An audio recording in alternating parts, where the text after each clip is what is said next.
देता है। सीधे चलते हैं ब्रजेश भाटी जी के पास। ब्रजेश भाटी किसान नेता है। ब्रजेश जी बताइए, खुश है इस बजट से आप? किसान भाई हमारे खुश है इस बजट से? दीपक जी, ये किसानों के लिए निराशाजनक बजट है। इसमें किसानों के लिए कुछ नहीं किया सरकार ने। इसमें आप देख रहे हैं कि जो हमारे किसान थे, जिनको उम्मीद थी कि हमारी जो है एमएसपी की जो मांग है वो पूरी होगी, हमारी जो C2+50 जो रिपोर्ट थी उसकी मांग पूरी होगी, हमारी जो किसान निधि थी उसे बढ़ाने की बात थी वो पूरी नहीं हुई, हमारी जो कर्ज मुक्ति की बात थी वो पूरी नहीं हुई।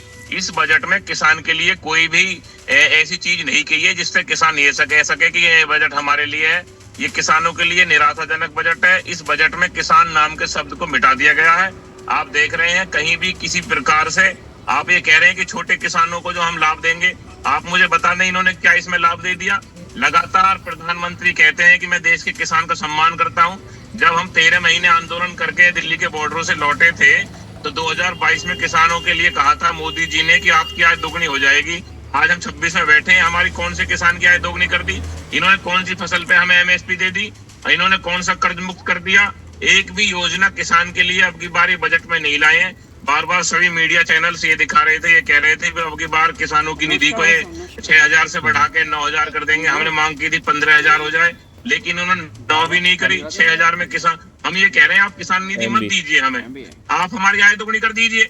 जब हमने दिल्ली के बॉर्डरों से दिल्ली को खाली किया था, अपने घर की तरफ गए थे, तो जब किसान प्रधानमंत्री ने कहा था कि मैं किसान का बेटा हूँ, आपकी हर बात को मैं रखने का काम करूंगा। और आप अब एक बात बताइए, जब अमेरिका हमारे यहाँ कृषि क्षेत्र में अपना दबदबा दबाना चाह रहा है, जब देश का किसान अपने देश के साथ खड़ा है, देश के किसान ने कहा कि हम अपने देश के प्रधानमंत्री के साथ हैं, अपने देश के साथ हैं, लेकिन देश के प्रधानमंत्री, देश की ये जो है हमारी रक्षा मंत्री या फिर हमारे जो कृषि मंत्री है, जो जितने भी मंत्री हैं, ये कोई भी किसान के लिए नहीं सोच रहे। निर्मला सीतारमन ने अपने इस बजट उसमें एक बार भी किसान का नाम नहीं लिया। आपने देखा किसान को दबाने का काम इस बजट में हुआ। एक भी चीज किसान के लिए ये नहीं रही कि भाई किसान, हम ये कहते हैं कि जब टीचर को 60 साल के बाद पेंशन मिलती है, पुलिस को मिलती है, फौजी को मिलती है, तो किसान को क्यों ना 10,000 रुपए पेंशन दी जाए। हमने इसकी मांग करी।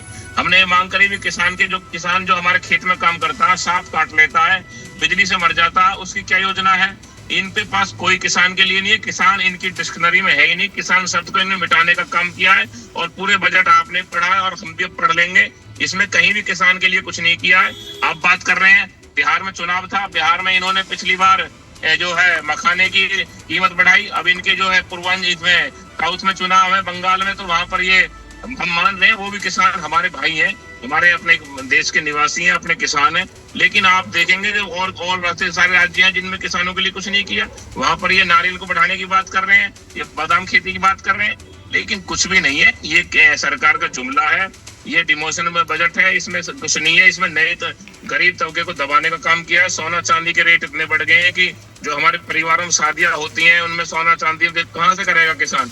तो कभी एक समय में एक तोले सोने में जो है 5,000 ईंट आ जाया करती थी। आज ले लें, कोई बता दे, पूरे देश में एक व्यक्ति है, इतने अर्थशास्त्री सब लोग बैठे हैं, बता दें क्या किसान के लिए कर सकता है? किसान ने अन्न उगाया इस देश के लिए। कोरोना काल में सब दरवाजे बंद हो गए जब किसान ने खेती करके पूरे देश के पेट पालने का काम किया। उस समय इन्होंने बैकडोर से काले कानून लाके अडानी अंबानी के परिवार को बढ़ाने का काम किया। हम आंदोलन नहीं करते तो कृषि क्षेत्र को छीनने का काम करते। ठीक है ब्रजेश जी, आपने बताया कि किसानों के लिए कुछ नहीं है, आपको देता है। सीधे